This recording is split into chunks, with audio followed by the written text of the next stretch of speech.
Сега ще дам думата на госпожа Илияна Киркова, която, както разбрахте, е ресурсен учител от град Враца, която ще разкаже за своите впечатления в Арат, Румъния, където се проведе едно обучение през месец ноември. И така тя ще ни сподели това, което е видяла там и което е научила. Така че, Илянка, заповядай.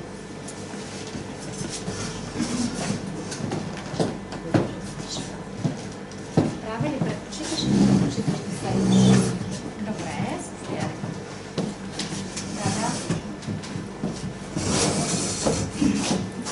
Първо искам да благодаря на организаторите на проекта, че ми гласуваха това доверие и да могат да придобият този опит. Това участие в Румъния за мен е за първи път на международно ниво. Аз съм вече от 7 години в ресурсен регионален център Враца и отделно от повече от 7 месеца вече съм и председател на местната организация на Съюза на слепите за града. Изключително интересно е да се впуснеш в нещо, което въобще не знаеш какво ще се случи. И съм много благодарна на колегите, които бяха с мен в този проект, защото много ми помогнаха, особено с езика. Така че езика е много важен, когато отиваме на проекти. Впечатленията, които имам за Арат, това е един голям град с много голямо движение и наистина няма чак толкова много приспособления, по които един незрящ сам да се придвижи там, без придружител. Вярно е, че когато незрящите там се движат, явно те имат своите обучения и могат да го правят. Участието на 5 страни имаше по 4 представители от всяка страна. От България бяха 2 незрящи напълно, аз и още едно момиче от Благоевград, която за съжаление не може да присъства днес. И моите 2 колеги от Пазарджик, Стоян Павлов и Атанас Димитров. И моите впечатления са това, че много неща се обясниха и се разказаха на участниците за живота на Хелън Келър, за създаването на Брайловата азбука, за работата с екранен четец, за различните видове техники и всички бяха така много впечатлени от всичко това. За мое така голямо очудване беше, че румънците нямаха представители в основата си на проекта от незрящи. Въобще дори в участието си те нямаха незрящи. Ние посетихме Съюза на слепите там, гостувахме там, след малко ще обясня, проведохме една среща с тях, която беше наистина много интересна. Но смятам за минус, когато се основава един проект, особено който е насочен за незрящи, да няма в основата си участници незрящи. Във времето на обучението през тези 10 дена наистина видяхме много неща, които лично за мен не бяха непознати, тъй като все пак сега учи магистратура в тази специалност. И можех да демонстрирам и да кажа, да допълня неща, които бяха важни за всички участници. Това как се пише на Брайль, как се работи с компютър. на всички им беше много интересно. Един от дните имаше представяне на всички култури от тези страни, и който се проведе в Съюза на слепите в града. И всеки по осезаем начин демонстрира, презентира своята страна. България представихме, като на всеки позволихме, който имаше желание, да помирише и да усети розовото масло. Така смятахме, че ще усетят най-добре, защото идеята беше да не са презентации, които да се представят на PowerPoint, но да е методът, чрез който всеки един да може да се докосне до нещо, което представя дадената страна. По същия начин всички останали страни, Гърция, Румъния, Македония и Кипър, направиха чрез различни вкусоти да представят своите страни. И наистина натрупания опит и неща, които видях там, са ценни лично за мен.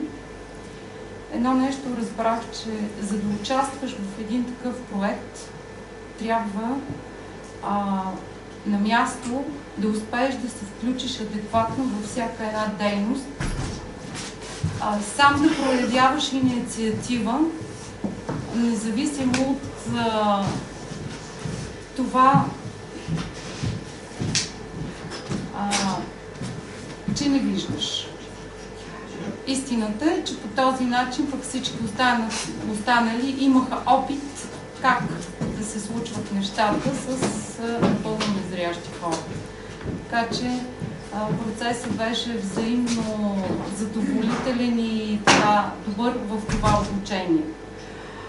На това обучение се допълниха някои неща, които България като въпроси и толките се допълни.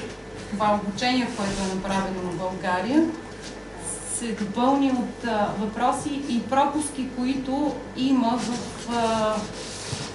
в обучението. Защото изключително много се боравеше с флипчартове, за които на мен лично трябваше всичко да ми се обяснява, да ми се казва какво има, какво се попълва, какво се прави. Имаше дейности, в които трябваше да се попълват неща. И всъщност там можех да дам идеи, в които така да бъдат приспособени, че незрящия да има адекватно и пълноценно участие. Една от дейностите искам да разкажа за това как накараха всички с маски на очите си. Да, в началото получихме всички маски и от време на време имаше избираха се хора, които затваряха своите очи през цялото време на дейността, за да могат да усетят и да разберат как се чувства незрящия.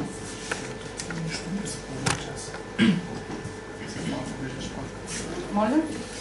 Не замислям се просто.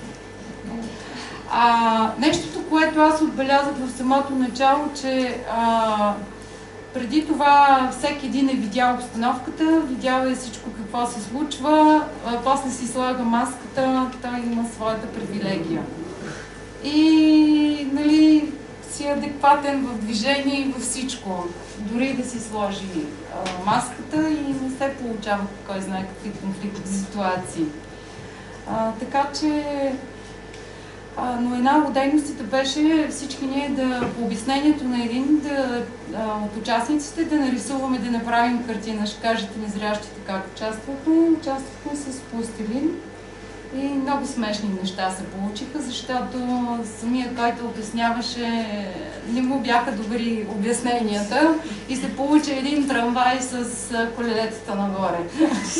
Релсите нагоре бяха станали по обяснението. След това всеки един трябваше пък един на друг, един е с маска на очите си, другия да му обяснява какво той пък да нарисува, като се направи забележка как трябва да се обяснява детайлно и по-обстойно дадения предмет, който трябва да се нарисува. Защо направиха това, тази дейност? За да може да се разбере как трябва да се обяснява на хора с нарушено зрение, когато отиват в изложбени зали, музеи, които са закрити с стъкла и не могат да се докосне незрящия до експонатите.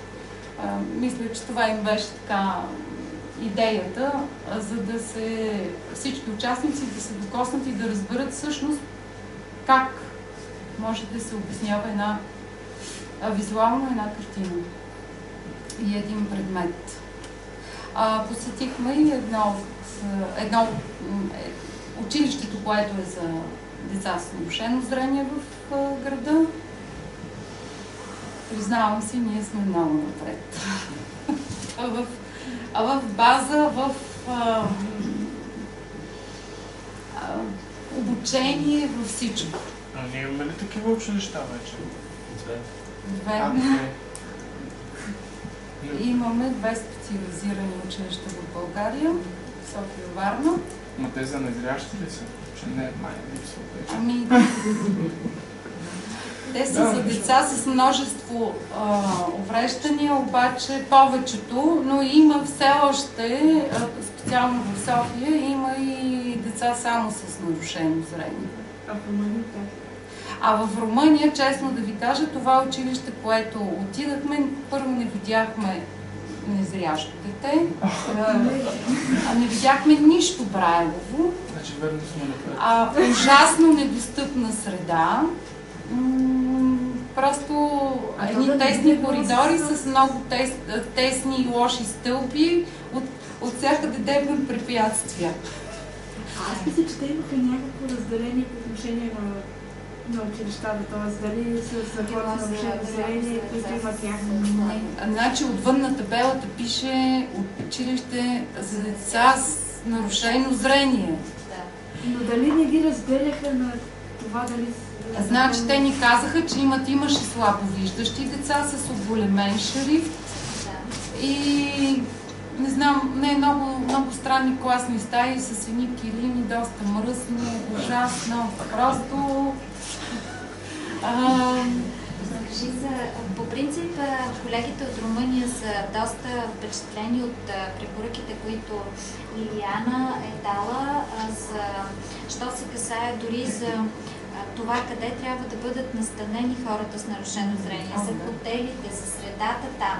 Имало е доста интересни ситуации, за които е интересно да споделиш, защото все пак това е нещо, което ще се вземе предвид при написването на този инструмент, който ние в момента създаваме. Значи, странното нещо, което беше в хотела, аз бях с това момиче, двете бяхме в стая. Тя също е незряща и прибираме се първия ден в стаята.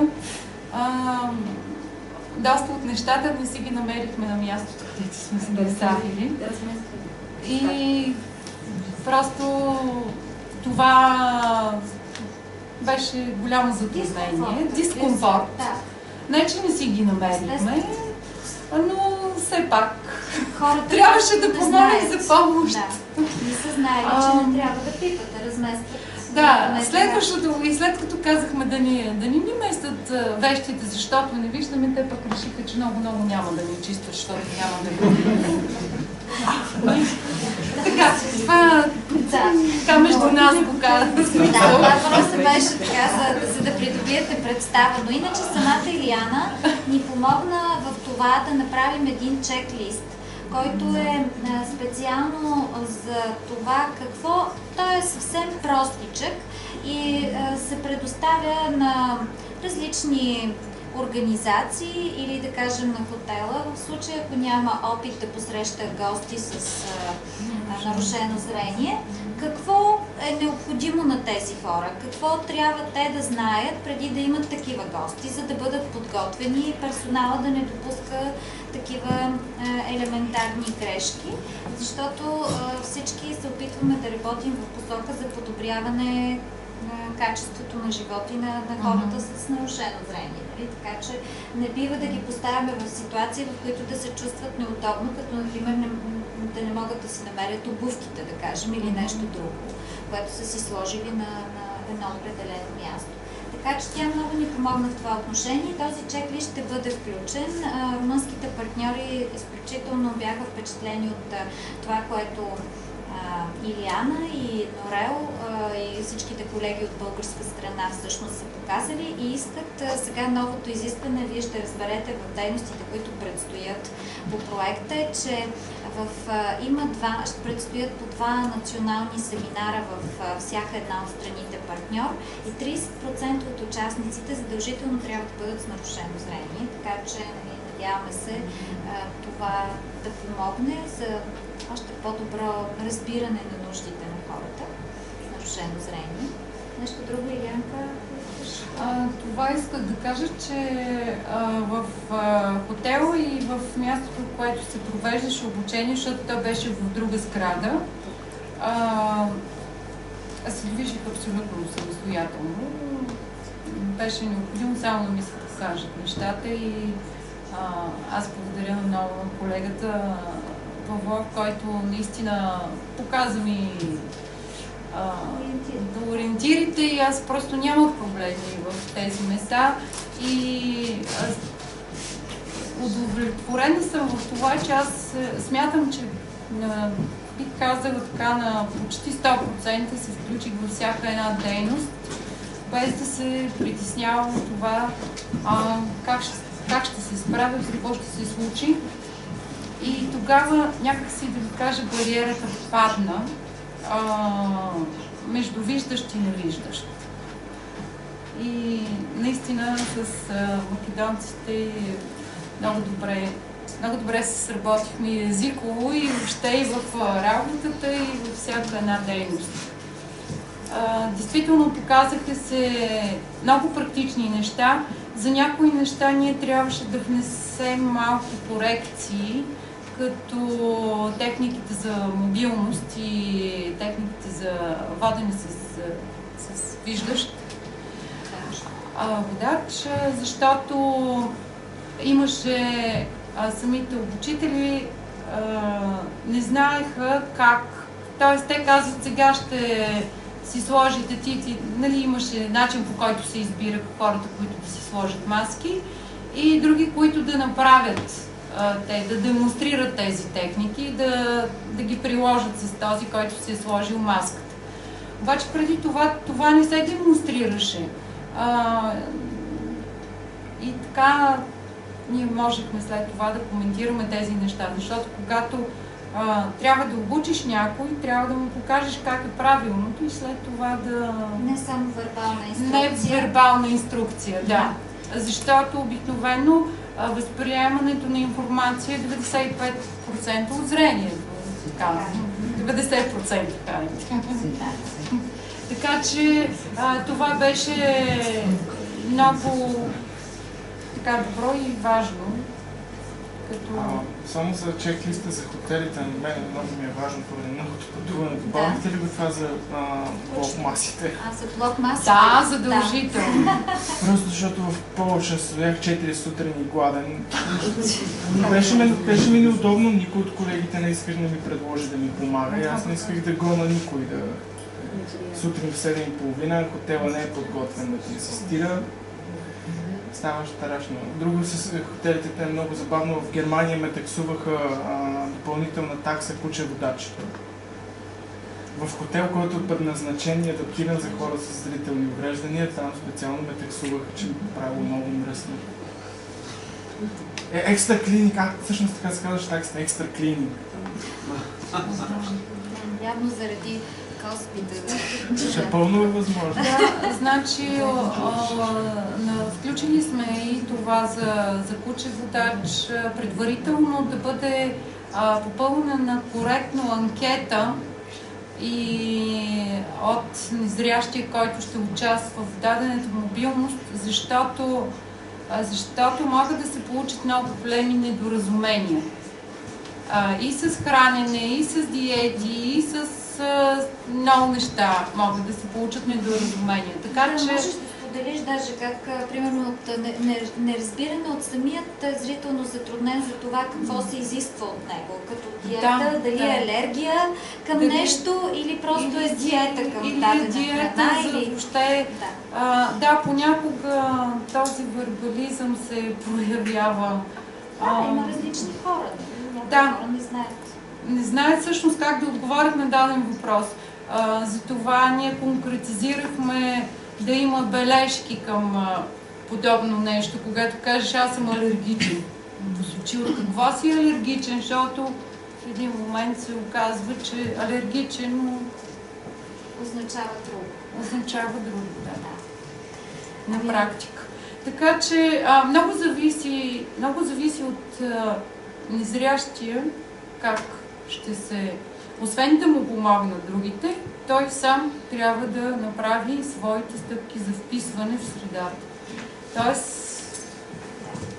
се двустранен. Тоест, ако ме поканят като експерт, аз трябва да се напъвам 3 пъти повече, за да се адаптирам експертизата си към това, което се случва.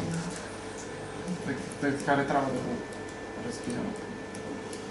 Значи, тази помощ, която ти трябва чисто практически да получиш, ти ще я получиш, би трябвало да я получиш, но когато имаш взаимодействие с виждащите, дори самият ти трябва да искаш помощ, независимо от това дали другият иска да ти даде тази помощ. Аз съм отивала и съм казала, искам кафе с най-лошия си английски и са ми давали кафе. Това е. Вървя си с бастуна и си искам. Като си имам нужда, си искам. Ако, разбира се, средата не е адаптирана и не е подходяща за това. Тя не беше... Да. И там не смятам, че беше адаптирана и въобще... По принцип, най-лошото в България е това, че незрящия трябва да се приспособява към средата. Това беше и в Румъния, това е почти на всяко едно място, за огромно съжаление. Нали? Да си го говорим честно, това е така. Като чисто физическа помощ, когато се налага за дадени неща, за блок маса, това винаги и това сме го включили, че не трябва да е. Да. Че е добре да бъдат по друг начин организирани храненията. Да. Аз благодаря на Илянка. Аз вероятно съм